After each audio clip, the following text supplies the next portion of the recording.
ever tell? We know the Corvette story, Matt. Even engineering? Especially engineering.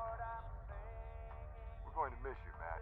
This is Mr. Peter Taylor. Peter was the main camera operator on Gravity. And we've read quite a lot, I think, about the cinematography. I mean, I've certainly read a lot about how the lighting effects were created. And we've also read that the film was essentially made by robots. So my first question is why they would need a humanoid camera operator on a production such as this. How much of the movie was shot with an operated camera? Funnily enough, the more I see the movie, the more I realise that a lot of it was actually done for real live action. The bot and dolly was basically the robot, which was the usual sort of motion control type affair, only bigger. And on top of that was the third axis head.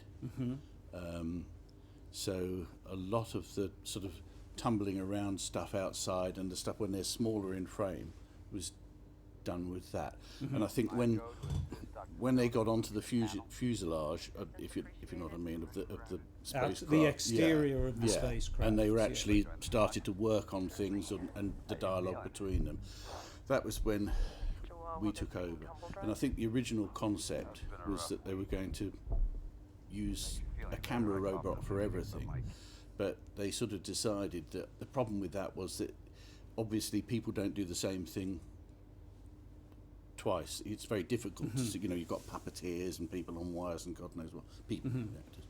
So it gave them a lot more freedom to do it for real. And it meant that if Alfonso said, oh, let's try it down here a bit, let's see what it looks like over there, he could do it, whereas the reprogramming a computer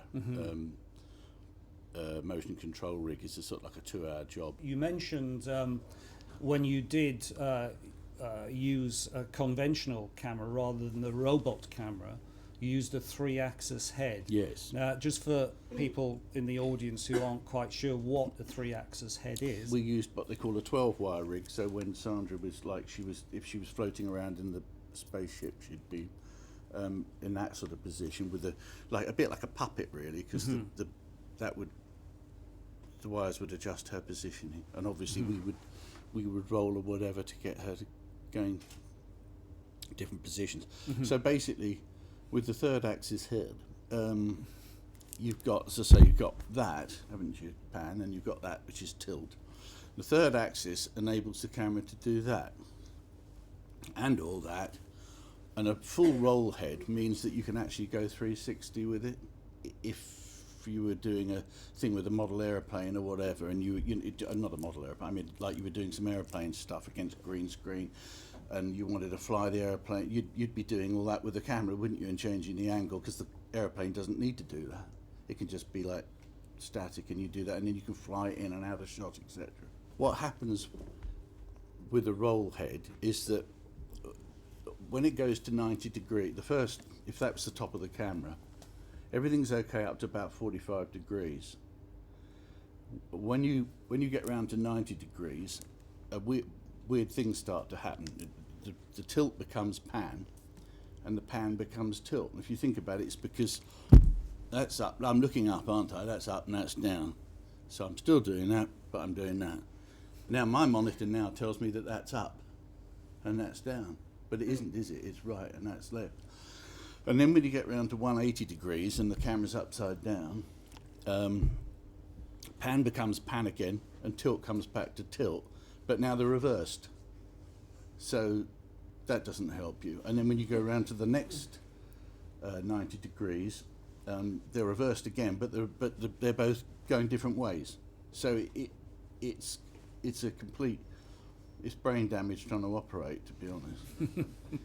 Isn't it, if you've tried it? So to put that into context... And it is, especially when you're trying to compose. It's okay if you're just doing it, it's somebody sitting still in the camera, so you can just, doesn't matter, you just turn the camera upside down and that's that. But if, like, for instance, when she was coming in to the capsule a few times, you probably saw the frame was upside down, and it's with a tilt as well, so that was... changes things. So you're tilting down with her, then her hand goes to a control, and then you're meant to go down her arm to the control.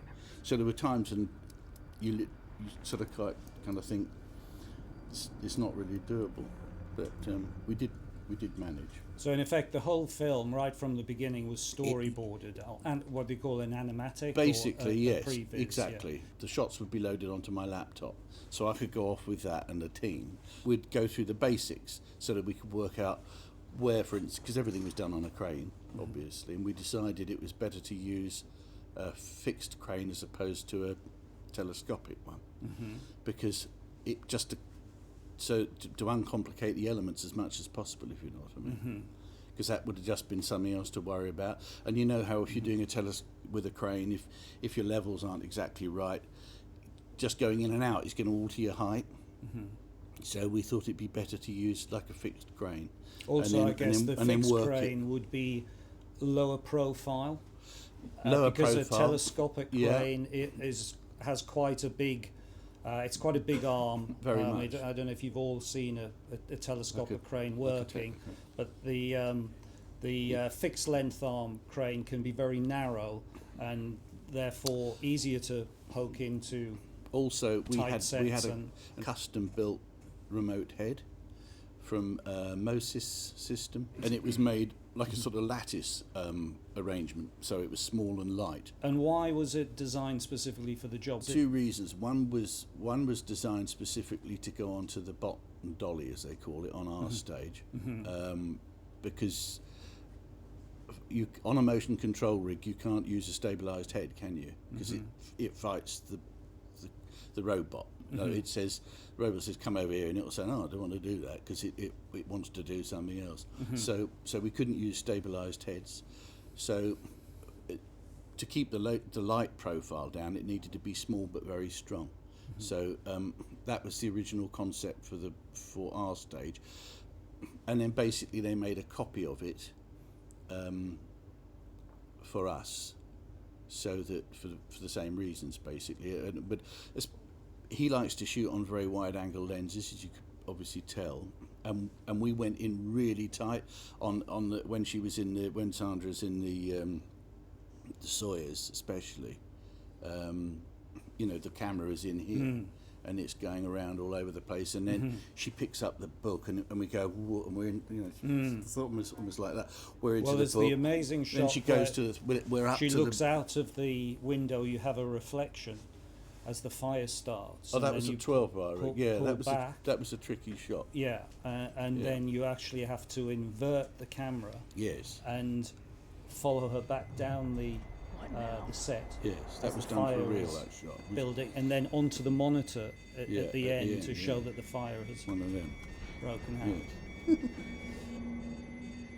A teeter board, or like a crane, another little crane, which was from the special effects department. They'd have a little chair like this or something, so that would be on the end of a crane, and someone like Brian Taylor, who was one of the grips, would sometimes get the job, and the puppeteers helping as well. So in other words, if we wanted, supposing she was in frame here and then we suddenly want him to enter, he'd probably be pushed in on the crane. Because he was in a chair and with a little belt, he could get himself into some the required angle with a bit of luck. So to get that feeling of floating in space, you have a combination of the actors inputting their movements as if they're in space. Then you have them on whatever, whether they're on a crane, as you say, or a teeter dolly or teeter board, which we'll explain in a minute. Okay. And also you're inputting, as the operator, you're inputting that feeling of float as well. There's a sort of ambient float on most of it, unless it was a very tranquil moment. For instance, when we come up her reflection in the sort of porthole, or what do you want to call it, you don't want to be doing too much of that, because you're very close to the and also there's not. I mean, I think once or twice I'd said to Tim Webber, "Are you happy with the floatiness?" This is the visual effects coordinator, Tim Webber. And he'd just say yes, usually. So And the other because that's quite important. Sorry to No, go through this, because it seems to me that there's a huge amount of camera movement inputted into the film to make you believe that you're floating in space. So it's a very difficult thing in post-production then to take out what you've put in. It would be tricky to track it out, because what you'd start to do is lose information, wouldn't you, on the edges? Yeah. If you were going to do that sort of, if you were going to do your own float, that's fine, but you need the information on the edge of frame. In other words, you need set. If you don't have it, then you'd be in trouble. For instance, when the craft gets snagged and it's floating out, and then and it comes to the end of the wire, well, obviously you know when that's going to happen, because you'll take it from her reaction. So when it does, you'll kick with the pan and the tilt or whatever. So you just go woo like that, and that little sort of and then you just come back to that little. And as it settles down, you just go woo and just give it a little settle. So you're just pretending that it's really happening. Yeah. So you're also inputting all of the bumps on the camera. Yeah, at the fiery end when she's coming down again, it's the usual. You're putting that sort of, and then you're over to So you're always keeping that, which I've never been the same since. No, but it was a very tricky job for the focus puller, who was Ollie Tellett, because Chivo would be looking at his monitor like that, and you'd hear on the cans "Foco." So, and even if he sort of smelled it might be out of focus, he'd be coming through on the. If you could explain a little bit about the pull out from the close up through the helmet. Well, we did that for real. There's a thing called a slider. You put it between the tripod and the head, or the dolly and the head, and whatever, and it gives you that other movement. Sometimes it's easier for short moves to be more controlled, rather than try and. It's a grip pushing a dolly. So we had a remote head on a slider, which must have been top mounted as opposed to underslung. Wide angle macro lens, 21mm. That lens then would push in, and it was obviously to get that, it literally had to almost touch her cheek, and then at the given moment, one would pan around like that, trying to keep on the nodal point as much as you can. So in other words, otherwise it would tend to do that, wouldn't it? Yes, yeah. So but with a short lens and set up correctly, we managed to get pretty much on the nodal, so that it came in like that, and she's panicking. We came around like that, and then we obviously came back and did the same thing in reverse. And you obviously need a lot of cooperation from the actors. You have a little brace behind the actor, because obviously they've only got to do that or that, and all the focus is out, and all your moves and everything else. From your previs,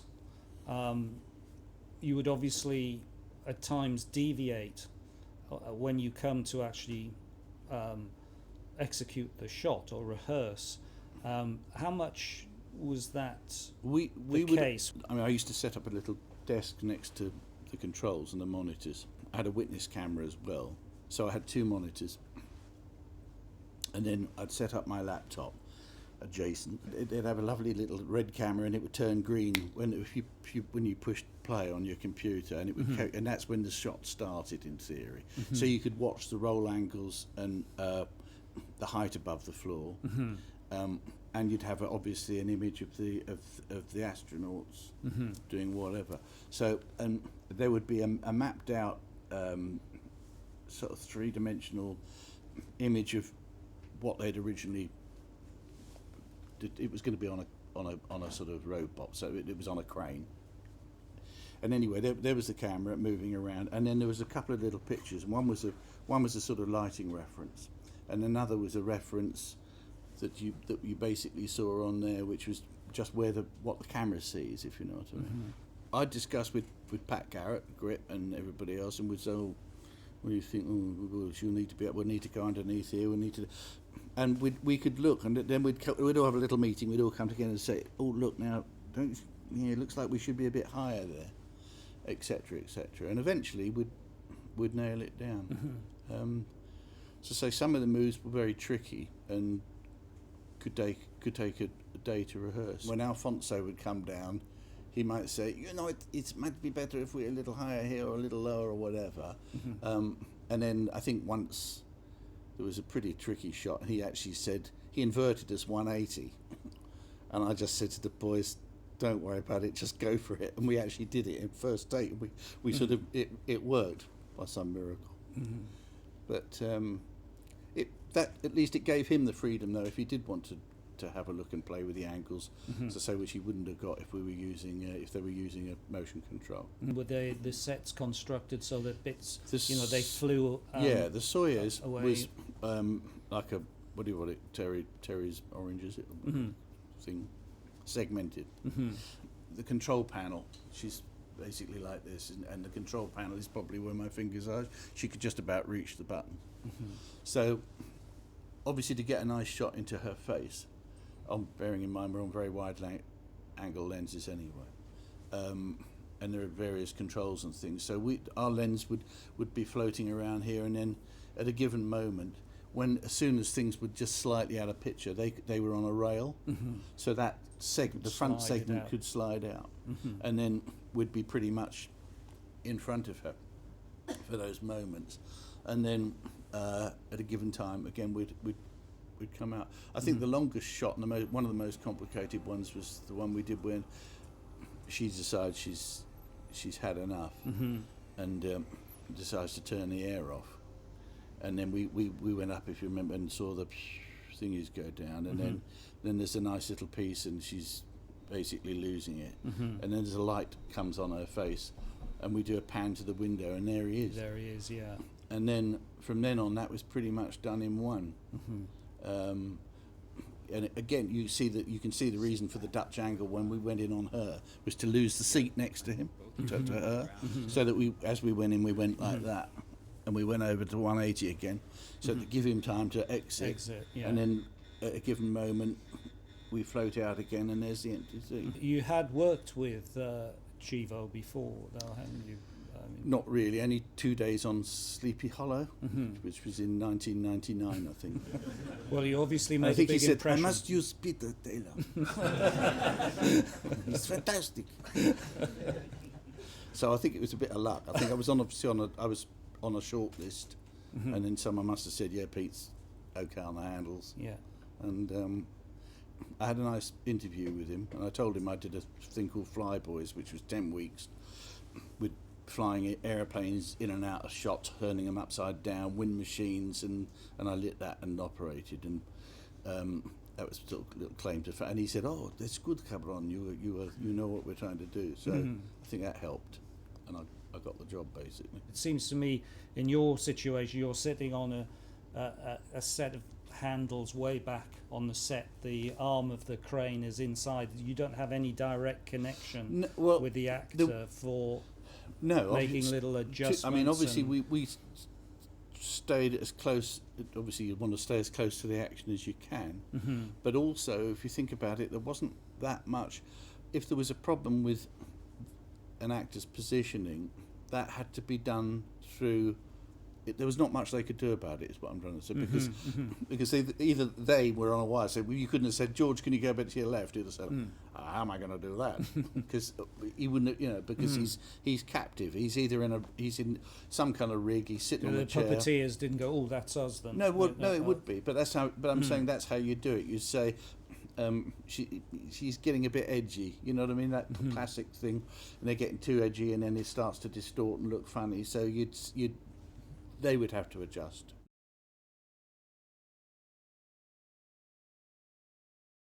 Depending on the rig, she wouldn't want to stay in the 12-wire rig for too long, because obviously you're hanging and it's putting a strain on you.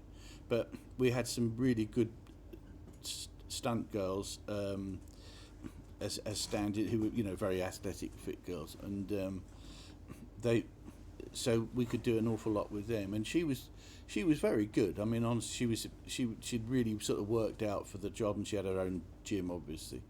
And I didn't ever see her complain. I think she was really she was very good, because there must have been times when it was very uncomfortable. And in that light, even on our stage, in that light box, it's not very nice when you're captive and you're in a rig, and there's this camera rig. I mean, there was a guy on a fail-safe button, but I mean, sometimes it's flying in to 2-3 feet away from her face, and it's like you think, oh God, it's would be a bit dodgy. Bit of both, I think, because if they would adjust, I think they'd do a bit of reprogramming with it, because if it moved her, for instance, she starts here and then and this thing would go and push her, and it was timed, probably maybe she'd be there for 3 seconds, 1, 2, 3, and then it would go. So obviously she would have to correspond with a little push.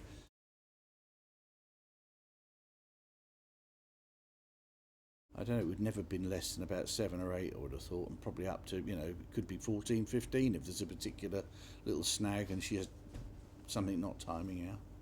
But it was nothing terribly untoward. Well, thanks, Peter. Thanks for sharing your knowledge about gravity.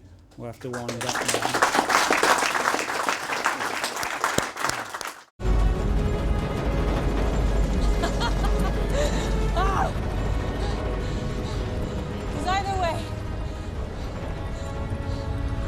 It'll be one hell of a ride.